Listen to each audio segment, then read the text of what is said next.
النهارده هنتكلم عن شخصيه من اعظم الشخصيات اللي مرت على المجتمع المصري واثرت فيه على مر العصور، الزعيم.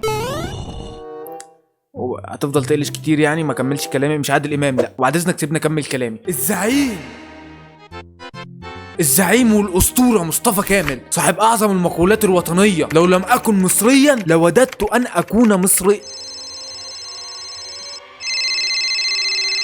الو يا اخ يوتيوبر قابلته في حياتي. ايه ليه بس الغلط ده؟ في ايه؟ انت غبي ليه كده؟ ليه بس الغلط ده؟ في ايه يا ابني قصدنا على الحلقه مصطفى كامل بتاع ايش طيب. ايش طيب ايه؟ طب انا مش محضر حاجه لايش طيب. ماليش دعوه، اتصرف يلا سلام. شيت. قول السؤال تاني. طيب يا شباب، النهارده هنتكلم عن شخصيه من اعظم الشخصيات في المجال الفني والطرب الشرقي، صاحب اعظم الكوبليهات في تاريخ الغنى المصري، قشطه يابا، الاسطوره مصطفى كامل. بس بتاع قشطه يابا مش التاني. قشطة يابا. يا جماعه بالمناسبه الدولار وصل كام؟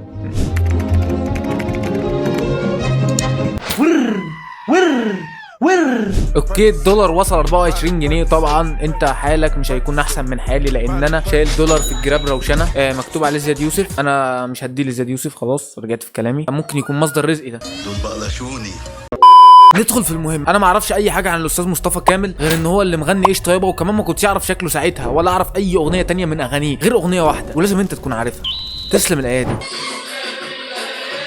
وانا ساعه ما قالوا لي ان مصطفى كامل مغني فيها كنت مفكر الزعيم مصطفى كامل بتاع جريده الوطن. انا فضلت يعني ساعتين افكر طب هو ايه اللي جابه هنا، بس ما شغلتش تفكير لان انا كنت لسه قد كده يعني، دماغي فيها ايه ولا ايه.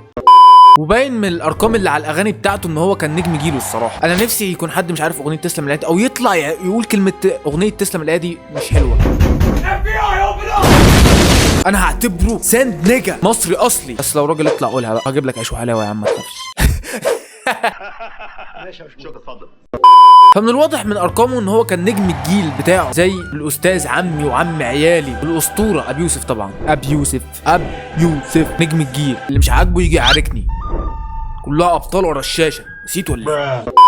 المهم الاستاذ مصطفى كامل كان رئيس النقابه قبل كده، بس انا مش قادر احدد الفتره اللي هو كان رئيس السنه بالظبط يعني. في الفتره اللاللي كان لسه طالع فيها فريق ال 8%، اوكا واورتيجا وشحته كاريكا. معاكم دلوقتي اوكا واورتيجا وشحته كاريكا. انا عايز اقول لكم ان هندسه وقفت معايا على 8%، يعني كانوا ادوني ال 8% دول عندهم اي حاجه. هنا قصدي هندسه روسيا طبعا.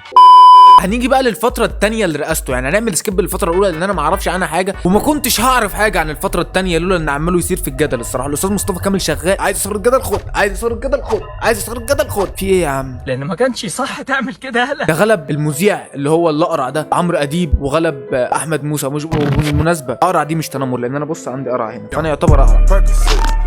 قول لي عارف يخرجني فرجني. المهم نزل بشوية قرارات كده زي الزفت.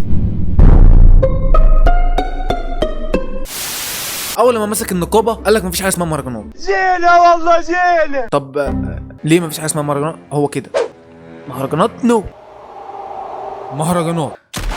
هنغني ايه غير المهرجانات؟ لا انت هتغني مهرجانات. اوكي طب انت عايز ايه؟ انت هتغني مهرجانات بس مش تحت مسمى مهرجانات. انت عايز ايه حضرتك؟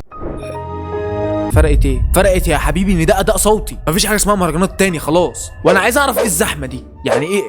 عايز حد يفهمني ايه الزحمه دي؟ الناس دي كلها بتعمل ايه هنا؟ هو تاخده مذيع واحد وتاخده حمو بيكا هو يمثل بتوع المهرجانات كلهم، واللي مش عاجبه روح حبيبي، حمو بيكا هو اللي يمثل. ليه؟ لان اول ما حد بيتشتم حمو بيكا هو اللي بيتشتم، يبقى هو المفروض اللي يتقابل بحسن.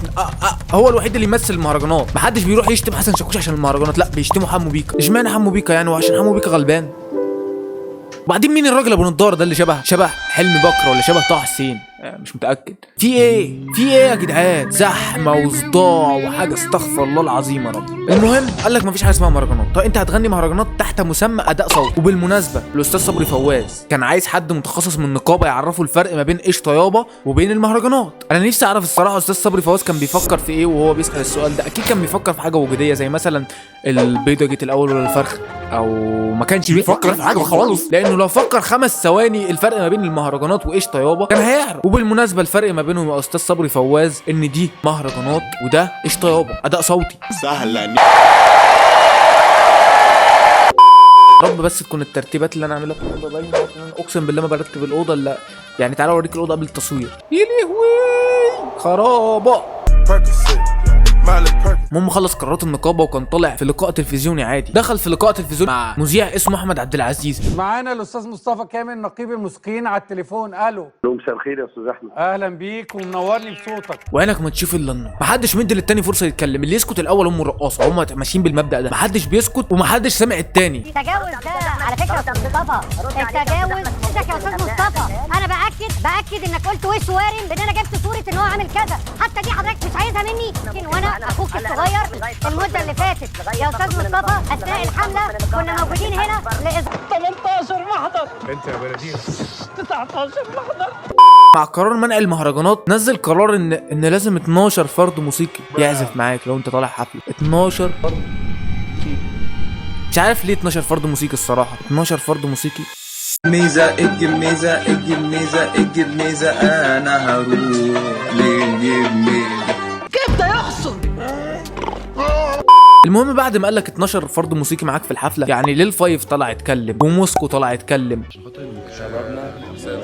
عايز بس اسال سؤال، مش قصدي والله ولا الرابرز كلهم طلع لهم حس. لو حصلت معايا مش هدفع. مش هدفع ساعتها. لا كردي مالناش دعوه بيه. كردي مش انا عمري ما سمعت كردي. كلها ابطال ورشاشات. الكردي فيه ايه؟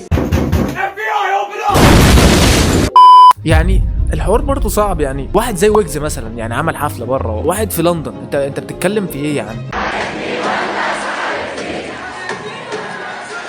الشاب اللعوب كمان ابن السيوف عفروتو كانوا حاطين عليه غرامه 100,000 جنيه. مش عارف الصراحه كان هيدفع 100,000 جنيه ازاي. 100,000 جنيه ما دفعهاش. وفي غرامه على الاستاذ مروان بابلو. ليه بقى في غرامه على الاستاذ مروان بابلو؟ هو محدد حفله من 3 سنين. يا عم ما تعملها شبه ما كنت عاملها. اقول له ما خدتش بالي ان انت منزل قرارات وما شفتهاش. لا قال لك انا لازم اسير الجدل، وراح جايب فرقه موسيقيه والحفله طلعت زي الزفت. انا الصراحه كنت شايفها حلوه لان انا ما كنتش حاسس. بس هو بيقول لك اما الرابر بيغني على ايقاع موسيقي مختلف الدنيا بيبقى يا عم انت اطلع اتكلم يا عم. المهم راح جه في نص الحفله، راح جه ماسك المايك، راح جه ضرب الفرقه الموسيقيه، وراح جه رامي المايك في الارض، وراح جه نازل على الاستيج.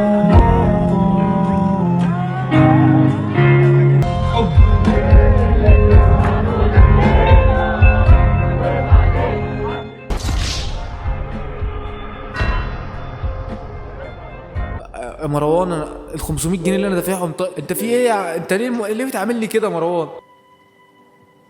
يا جدعان ومحدش يجي لمروان بابلو على سكه عشان هو ممكن يعتذر. انا مش موجود. يعني انت لو خلاص لو الدنيا ضاقت بيها يقول لك انا السلام عليكم انتوا هتصدقوني. طب انا معتذر. هو في حكم المنتهي الميت فسيبوه يتحرك وينزل لنا الالبوم. المهم مروان بابلو عليه غرامه 50,000 جنيه. محدش اسمها ايه؟ محدش يعمل عقوبات على مروان بابلو. انا صح. مجمع الرابرز كلهم في المكنه. قال لك مفيش حد هيغني بالحديده تاني. طب ايه الحديده؟ قال لك الفلاش. انت عندك مشكله مع الفلاش؟ عندك مشكله مع مرتضى منصور؟ ما اعرفش. لو عندك مشكله مع مرتضى منصور روح قول له هيجي لك بالفلاشه وبالسيديهات. عرفنا ليه؟ الناس المعروفه اللي انا للاسف يعني ابيو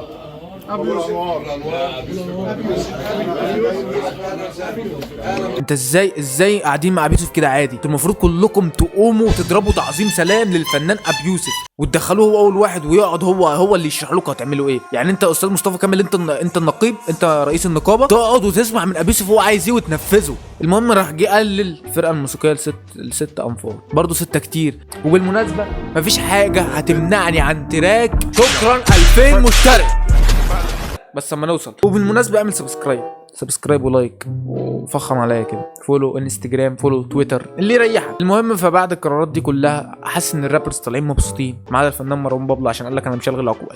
مروان بابلو ارجوك ما تعتزلش. ارجوك احنا بنهزر معاك بس بنضحك معاك. عايزك تنزل البوم وبس كده. لغايه كده يكون الفيديو خلص. واتمنى يعني استاذ مصطفى كامل ما يسيرش الجدل لغايه ما انزل الفيديو ده لان انا هقعد امنتج فيه شهرين الصراحه. بالمناسبه عايزين نسمع اغنيه لاستاذ مصطفى كامل عشان انا ما اعرفش عنه اي حاجه ونقيمه. تعالى يا استاذ مصطفى كامل سمع لنا اغنيه. هات لنا اغنيه.